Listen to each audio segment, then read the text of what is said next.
بەڵێ بەڕست شێڕان شەمێرانی نووسەر و شرۆڤەکاری سیاسی بەڕێزیان ئەسلێمانی و لەگەڵمانە سەبارەت بە کۆتایاتنی کێشاوەسراوەکانی عێراق و هەرێمی کوردستان هەروە حکوومەتی عێراق بڕینی موچەوک و کارتی فشار بەرامبەر بە هەرێمی کوردستان بەکارهێنی ئێمانەوەی وەڵامی ئێمانەمان دەستکەوێت لە بەڕست شێڕان شەمێرانی لە سلێمانیەوە. کاک شێڕان سوپاس بۆ ئامادەبوونی بەڕێستان بەخێر بێن. ئەم بابەتە بابەتێکی ینی سیاسی نییە، چونکە ئەمە پەیوەندیدارە بە خەڵکەوە، ینی خەڵک زەرەرەکە دوجار لەمە. بۆچی حکوومەتی عێراق بۆ وەکو کارتی فشار بەرامبەر بە هەرێمی کوردستان بەکارهێنێ؟ خۆ ئەگەر بابەتی سیاسی بێتوانێت شتی تر بکات. سپاس. بسم الله الرحمن الرحيم. يعني هۆکارەکەی من وازانم هۆکارێکی تایبەت نییە. ڕاستە ئێمە ململانەیەکمان هەیە لەگەڵ حکوومەتی بەغدا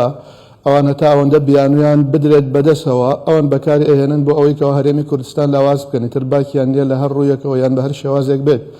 بەڵام من وازانم بابەتەکە زۆر لەوە قوڵترە، چونکە هی مانگ و 2 مانگ و ساڵ و 2 ساڵ نییە، ئەما گەڕێتەوە بۆ زیاتر لە 10 ساڵ. ئەویش هۆکارەکەی ئەوەیەکەوە ئەوەی کە حاکمە ئێستا لە عێراقا بە شێوەیەکی گشتی هەموو عێراق ئارەزووەکانن، ئارەزوات و شەهەواتی ئەو بەرپرسەکانە لە هەر لایەکەوە بێ ئەوە وای کردووەکەوە بارودۆخەکە ئیدارە بکرێت تا بگاتە ئەم شێوەی ئەم بارودۆخیکەوە ئێستا هەیە. لە کات خۆی لە هەر دەوڵەتێکە دروست ئەبێت، تەنانەت دەوڵەتی کۆنیش لە حەمورابیەوە بێ هەتا ئێستا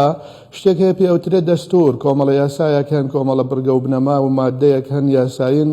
وای کردووەکەوە ژیانی کۆمەلگا ڕێک بخات. ئایا ژیانی کۆمەلگا لە نێوان خۆیان نابێن پەیوەندیان لە دەوڵەتەوە هەبێن کاروباری دەوڵەت و دەستگاکانی ئەوەی کەوا لە عێراقا هەیە هەتا ئێستا ئارەزواتەکانن، دەستور نییە. کاتێکیشکەوە دەستور نەبوو و ئەوەی بۆ ئەوەی کەوا ئەم بابەتانە بەڕێوە ببەی ئەمەی لە یەکەوێتەوەکەوە ئێستا ئێمە ئەی بینین هۆکارەکەی ئەوە هۆکاری بنەڕەتیە، ئەوە هۆکاری بنشینەیە. مەسەلەکە لە ئێستاوە دروست نەبوون، تۆ ناکرێت هەمووی بپێچین ئێمە بە ململانەیەکی سیاسیەوە. من لە ساڵی 2000 و مانگی 2004 بووە ئەزانم، واتە 20 ساڵ زیاترە. بۆ نمونە کێشەی کەرکووک کە ئەوش کێشەیەکە هەر لە نێوان هەڵپەسراوە لە نێوان هەولێر و بەغدا. ئەو کاتێکەوە هێشتا قانونی ئەوەی پێ ئەو ترافەترە ئینتیقالی نەنووسرا بوو. عەبدولعەزیز حەکیم بەڕەحمەت بێ سەرۆکی ئەنجومەنی حکم بوو کە ئەو کاتە برێمەر سەرۆکایەتی ئەکرد. من پێم وتم یعنی سەبارەت بابەتەکە ئەو کاتە کەرکووک بوو، پێم وت ئێوە ئەزانن کەوا گەلی کورد دەیەها ساڵە خوێنی ڕشتووە لە پێناوی کەرکووکە. ئەگەرێکی کەرکووک نەبووای هەرزوو لەگەڵ ڕژێمی حەزبی بەعز لە بەغدا پێش بەعسیش ئەکەوتنە ڕێکەوتن. پاش ئەوەی کەوا ئێستا بەعس ڕووخاوە و ئێستا کورد ئەو هەموو خوێنەوە ئەو هەموو قوربانی داوە. ئێستا ئێوە چاوەڕێن بە ئاسانی بە سووکی کورد دواز لە کەرکووک بێنێ، کاتێکەوە بۆ بەعس وازی لێ نەهێنا، بۆ ئێستا پاش بەعس وازی لێ بێنێ. ئەو وەڵامەی دامەوە لە وەڵامەکە وتی ئەبێ ئەوە بە تەفاهم و بە لێک تێگەیشتن و بە دەستورێک ئەنووسرێت و بە هەتا دوایی و کێشەی هەموو گەلی عێراقەوە هەتا ئەو وەڵامە مەطاطیە لاستیکی کەوا ئەدرێتەوە تا ئێستاش. ئەوە ئەسلی بابەتەکەیە. دەی دوای ئەوە دەستور نووسراوە هەتا ئێستا هەرەڵی کەرکووک ئێستاش هەڵی 2002 و 2003 و 2004 بابەتەکە چارەسەر نەبووە. تۆ ئەبێ موچەش بخەیتە چوارچێوەی ئەوەوە مامەڵەی دارایی لە نێوان هەرێمی کوردستان و بەغدا بخەیتە ئەو چوارچێوەیەوە کەوا هەموو لە ینی لە هەردوو لاوە هەتا ئێستا بە شێوەیەکی تەواو ئەوەی پێویست بێ لە بنەماکانی دەستور جێبەجێ نەکراون بۆیە قەیرانەکان نەگاتە ئەم بابەت ئەم ئاستە. باشە کاک شیروانی باردۆخی ناوچەکە ئەوە ناخوازێت کەم کێشانە چارەسەر بکرێ، ینی دۆخی ناوچەکە زۆر خراپە پەیوەندیەکان ینی لەسەر ئاستی نێودوڵەتی عێراق و هەرێمی کوردستان بۆتە ترافیکی سیاسی نێودوڵەتی ناوخۆیی. بۆچی ینی ئەم بابەتە هەر هەڵپەسێراوی ئەمێنێتەوە، بۆچی چارەسەر ناکرێت؟ دۆخی ناوچەکە یارمەتی دەرنیە، ئەوە ناخوازێم کێشەی چارەسەر بکرێت. لەوانەیە ئەوان ئێستا بە شێوەیەکی تر بڵێن، من و جەنابەت بڵێن دۆخی ناوچەکە وا ئەخوازێ چارەسەر بکرێت. لەوانەیە ئەوان بڵێن ئێستا لایەنی کوردی بارودۆخەکە لە سووریا یان لە ناوچەکە گۆڕاوە و هەندێک وا ئەزانەکەەوە بەغدا بێهێزە و بۆیە هەندێک وەک عینادی ئەکەن نایەن لەگەڵمانە، ینی ئەوان لەوانەیە بەو شێوەیە ئێستا پاساوی بابەتەکە بدەن. بەڵام مەسەلەکە ئەوە نییە برام. ئێمە سەرکردایەتی کوردی کەوتۆتە هەڵەیەکەوە هەر لە سەرەتاوە هەتا ئێستا نەک هەڵە، یعنی سیاسەتێکە لەوانەیە ئەوانەی بەغدا وایان کردبێکەوە ئایا بە شێوەیەکی نێت ناپاکی مامەڵە لەگەڵ هەرێما بکەن بیخەڵەتێنن یان هەر شتێک بێ. ئەوش بریتە لەوەی کەوا لەوانەیە پێشترش باسمان کردێ پێ ئەوترێت سیاسەت و تەرحیل. تەرحیل واتە ئەو مادە دەستوریانەی یان ئەو کێشایانەی کەوا دەستور باسی کردو و چارەسەری کردوون و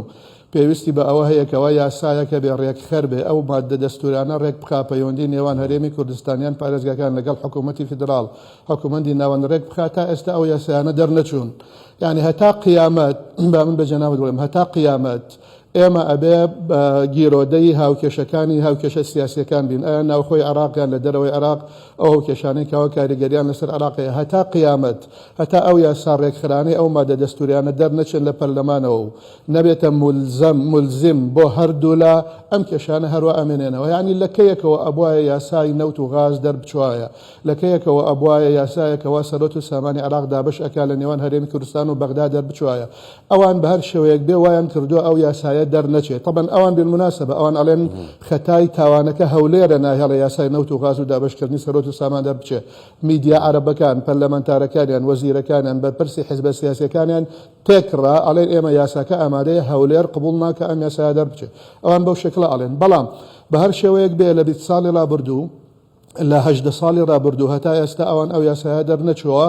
بۆیە ئێستا هاوسەنگی هێز گۆڕاوە جاران ئەمریکا لە ناو عێراقا بۆ ئێستا وەک ئێستا نییە جاران ئێران پشتی هەرێمی کوردستانی ئەگەر ئێستا پشتی ناگرێت جاران هەرێمی کوردستان مام جەلال و کاک مەسعود دوو سەرۆک لە هەولێر و لە بەغدا هەردووکیان بەهێز بوون ئێستا ئەو بوونە نەماوە وەک جاران لە بەغدا ئەو بوونە نەماوە ئێستا کاتی هاوسەنگی هێز گۆڕاوە ئەوان بەویستی خۆیان بە ئارەزوی خۆیان بەکار ئێهێنن نە من نەجەنابەت نە هیچ لایەنێکی تر دقێکی یاساییمان بەدەستەوە نییە ئێستا ئێمە بڕۆین بۆ ئەوەی کەوا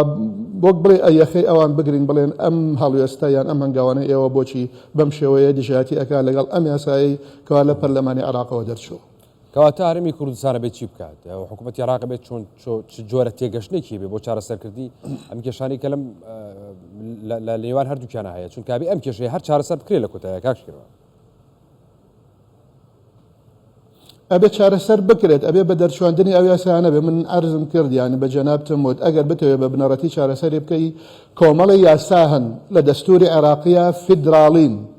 یاسای فیدراڵی واتە پەیوەندی بە هەرێمی کوردستان و پارێزگەکانی ترەوە هەیە ئەو یاسایە ئەبێ ئەو بە مادە دەستوریانە ببوورە ئەو مادە دەستوریانە ئەبێ بە یاسا ڕێک بخرێن ئەو ڕێکخستنە یاسا ڕێکەرانە تا ئێستا نییە لەبەر ئەوە بەویستی خۆی هەرکەس بە ئارەزوی خۆی مامەڵەکەم دەچیتە دادگای